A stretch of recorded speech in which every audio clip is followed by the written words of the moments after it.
ابا والدین کے اکلوتے بیٹے تھے۔ انہوں نے لاڈ پیار سے پالا، پڑھایا لکھایا اور چچا جان کی منت کی کہ اسے نوکری پر لگوا دو۔ انہوں نے اپنے افسر سے کہہ کر سرکاری ملازمت دلوا دی جو فی زمانہ مشکل سے ملتی تھی۔ والد نے 10 جماعتیں پاس کی تھی، لہٰذا نوکری بھی معمولی ملی تھی۔ وہ اپنی ملازمت سے مطمئن نہیں تھے، افسر شاہی چاہتے تھے۔ ظاہر ہے جو کم پڑھا لکھا ہوگا ملازمت بھی اس کے تعلیمی معیار کے مطابق ملے گی۔ بہرحال نوکری تو مجبوراً کر لی کہ باپ کا دباؤ تھا۔ ملازمت مت چھوڑنا، ساتھ ساتھ پڑھتے رہو، کسی دن ترقی ہو جائے گی۔ اکلوتے بیٹے کا چہرہ دیکھنے کو والدہ بے قرار تھیں۔ انہوں نے بیٹے کی شادی کی رٹ لگا دی تو میرے دادا ابو نے ان کی شادی کر دی۔ 1 سال بعد باجی نے جنم لیا اور 1.5 سال بعد میں اس دنیا میں آ گئی۔ دادا کے معاشی حالات اتنے اچھے نہیں تھے کہ وہ بیٹے کے کنبے کا بوجھ اٹھاتے۔ ان کی پینشن آتی جس میں گزارا مشکل ہوتا تھا، اسی لیے بیٹے کی ملازمت کروائی کہ گھر کا خرچہ اچھا چلے گا۔ مگر والد کو تو یہ ملازمت پسند ہی نہ تھی۔ بہت سویرے اٹھنا پڑتا اور وقت کی پابندی کرنا پڑتی تھی۔ جس محکمے میں ابا ملازمت کرتے تھے وہاں ذرا سی کوتاہی بھی برداشت نہیں کی جاتی تھی۔ بس انہوں نے نوکری کو توق سمجھا اور اسے اتارنے کی ترکیبیں سوچنے لگے۔ بالآخر وہ کامیاب ہو گئے۔ محکمے نے ان کو ریلیز کر ہی دیا اور وہ کمانے کی ذمہ داری سے فارغ ہو کر گھر آ بیٹھے۔ بیچارے دادا بوڑھے تھے، کوئی اور نوکری کر سکتے تھے اور نہ محنت مزدوری کے لائق تھے۔ ابا کو احساس ہی نہیں تھا کہ انہوں نے نوکری چھوڑ کر کتنی بڑی غلطی کی ہے۔ اس دوران ہم 2 سے 5 بھائی بہن ہو گئے، لیکن والد کو نہ تو ان کے مزاج کی ملازمت ملی اور نہ کوئی اور ہی کام کیا۔ امی اور دادی سمجھاتی کہ کوئی چھوٹا موٹا کام کر لو، کسی مستری کے پاس بیٹھ جاؤ، ورک شاپ پر گاڑیوں کی مرمت کا کام سیکھ لو۔ جواب دیتے کہ ایسے چھوٹے موٹے کاموں سے میری انا کو ٹھیس پہنچتی ہے، میں یہ کام نہیں کر سکتا اور نہ ہی محنت مزدوری کر سکتا ہوں۔ میری ماں کہا کرتی تھی کہ جب میں بیاہی گئی تھی اس گھر میں بہت رزق آتا تھا، نہیں معلوم کہاں سے آتا تھا، بہرحال بڑی برکت تھی۔ پھر جب ہم بہن بھائی پیدا ہوئے رزق میں روز بروز تنگی آتی گئی۔ دادی کہتی جب دانے تھے تو دانت نہیں تھے، اب دانت ہیں، یعنی اب بچے کھانے والے آ گئے ہیں تو دانے نہیں ہیں۔ دانے کہاں سے آتے؟ جب ابا ملازمت چھوڑ کر گھر بیٹھے تھے، کوئی اور کام بھی نہ کیا، رزق میں تنگی تو آنی تھی۔ ہمارا گھر اپنی زمین پر بنا ہوا تھا اور زمین بھی بس 1 بیگھے اتنی نہ تھی کہ اس پر کچھ اگاتے اور آمدنی میں اضافہ ہو جاتا۔ رزق میں اضافہ نہ ہوا لیکن اماں ابا کی اولاد میں مسلسل اضافہ ہوتا رہا۔ اب ماں شوہر کے آگے ہاتھ جوڑتی کہ کوئی مزدوری ہی کر لو تاکہ بچوں کا پیٹ پالا جا سکے۔ ہم 5 بہنیں اور 3 بھائی تھے، اتنے بچوں کا پیٹ پالنا آسان کام نہیں تھا۔ کسی کی نہ سنی، صبح اٹھ کر اخبار پڑھنے دوستوں کی بیٹھک میں چلے جاتے جو قریب میں ہی رہتا تھا اور بچپن کا ساتھی تھا۔ وہاں انہیں اخبار کے ساتھ چائے کی 1 پیالی بھی مل جاتی، پورا اخبار پڑھ لیتے تو گھر جاتے۔ والدہ نے جو دال ساگ بنایا ہوتا 2 روٹیوں کے ساتھ ان کے سامنے رکھ دیتی۔ ناشتہ کر کے باہر چلے جاتے، کبھی کسی دوست کی دکان پر جا بیٹھتے، کبھی کہیں گھوم پھر کر آ جاتے تو پھر دوپہر کے کھانے کا وقت ہو رہا ہوتا۔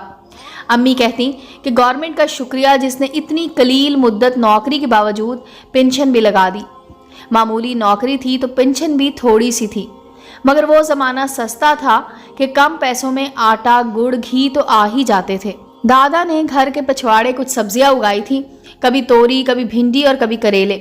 ہر موسم میں موسمی سبزی کا سواد لے لیتے، نہیں تو ہری مرچ، ہری پیاز، لہسن، دھنیا، پودینہ اور ساگ تو گھر سے مل جاتے، جس سے چٹنی بنا کر اماں ایک وقت کے کھانے کا انتظام کر دیا کرتی۔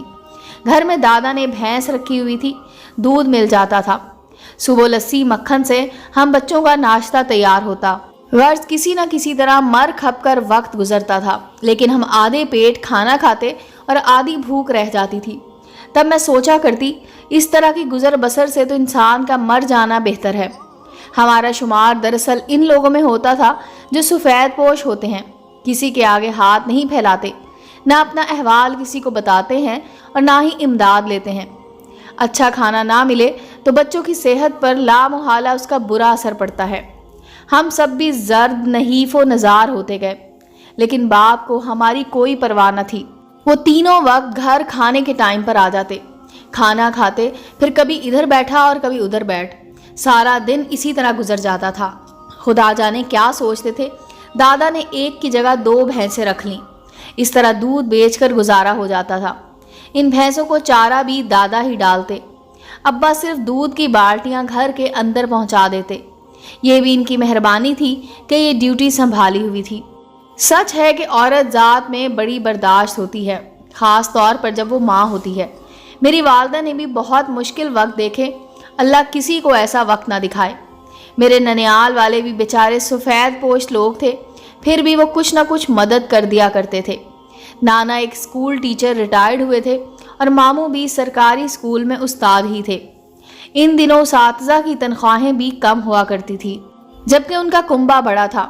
نانا کئی بار ابا کو سمجھانے آئے، منت کی کہ PTC کر لو تاکہ گزر بسر ہو سکے۔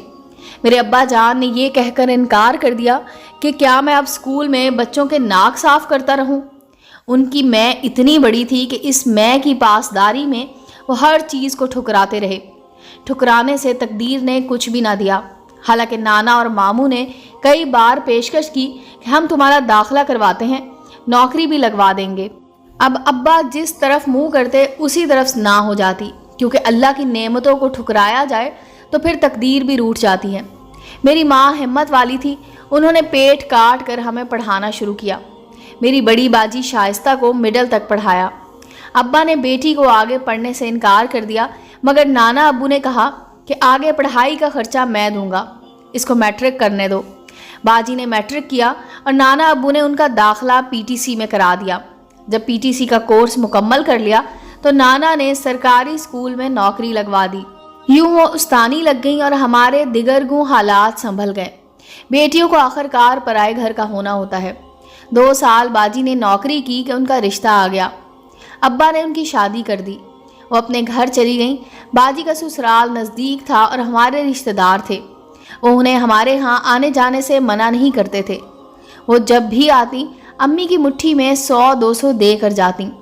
باجی کی 1 بیٹی اور 2 بیٹے تھے۔ چوتھا بچہ ان کے یہاں جنم لینے والا تھا کہ کسی معمولی جھگڑے میں ان کے شوہر کو قتل کر دیا گیا۔ شوہر کے انتقال کے بعد اللہ نے ان کو بیٹی دے دی۔ جب کمانے والا نہ رہا تو اپنے بچوں کا گزارا انہوں نے اپنی تنخواہ سے ہی کرنا تھا۔ سب شکر کرتے تھے کہ نانا نے انہیں پڑھا کر نوکری دلوا دی تھی، ورنہ بیوگی کے بعد ان کے بچوں کا بوجھ کون اٹھاتا۔ امی ابو کیا مدد کرتے، جبکہ ہمارے گھر کا گزارا مشکل سے ہو رہا تھا۔ بہرحال اللہ تعالیٰ جو کرتا ہے بہتر کرتا ہے، ہمیں ہر حال میں صابر رہنا چاہیے۔ اب میرے والدین کی امیدوں کا مرکز میرا بڑا بھائی تھا، جو ہم 2 بہنوں کے بعد پیدا ہوا تھا۔ وہ میٹرک کر چکا تھا اور کالج میں داخلہ لیا ہی تھا کہ دادا کا انتقال ہو گیا۔ ان کی پینشن بند ہو گئی، مگر ماں نے ہمت نہ ہاری۔ بچے بڑے ہو گئے تھے، وہ محنت مزدوری کے لیے وقت نکال لیتی تھی۔ انہوں نے بھائی سلیم کو پڑھانے کے لیے محنت مزدوری کی اور دوسروں کے لحاف سی کر کپڑے سلائی کر کر بیٹے کو BA کروا دیا۔ بھائی نے B.Ed کرنا تھا، مگر دادا کے انتقال کی وجہ سے انہیں گھر سنبھالنا پڑا۔ ابا کی بن آئی، اپنے گھر کا آدھا بیگھا بہنوئی کو بیچ دیا۔ کہا کہ ویسے بھی ان کا کچھ حصہ بنتا ہے، کیوں نہ میری بہن پیسے دے کر آدھی زمین لے کر کشادہ گھر بنا لے اور ہمارے قریب آ رہے۔ حالانکہ بڑے ماموں نے یہاں تک کہا کہ جو تمہاری بہن کا حصہ بنتا ہے، اتنی زمین کے پیسے میں دے دیتا ہوں، تم آدھا گھر مت بیچو، تمہارے بچوں کے کام آئے گا۔ پر ابا نہ مانے، بہن کی محبت میں اولاد کے بارے میں نہ سوچا۔ حالانکہ بہنوئی مالدار تھے، وہ ہمیں پوچھتے تک نہیں تھے۔ کچھ رقم جو ہاتھ آئی، میرے والد نے بھائی سلیم کی شادی بڑے دھوم دھام سے کر دی۔ آتے ہی بھابھی نے مطالبہ کر دیا کہ یا تو ہمیں گھر میں سے حصہ دو، ورنہ میں اپنے شوہر کو اپنے بھائیوں کے پاس لیے جاتی ہوں، وہ ان کو کوئی کاروبار کروا دیں گے۔ بھائی بھی بیوی کی باتوں میں آ کر بیوی کے ہمراہ سسرال چلے گئے۔ وہاں انہوں نے ملازمت کر لی اور ہم سے بیگانے ہو گئے۔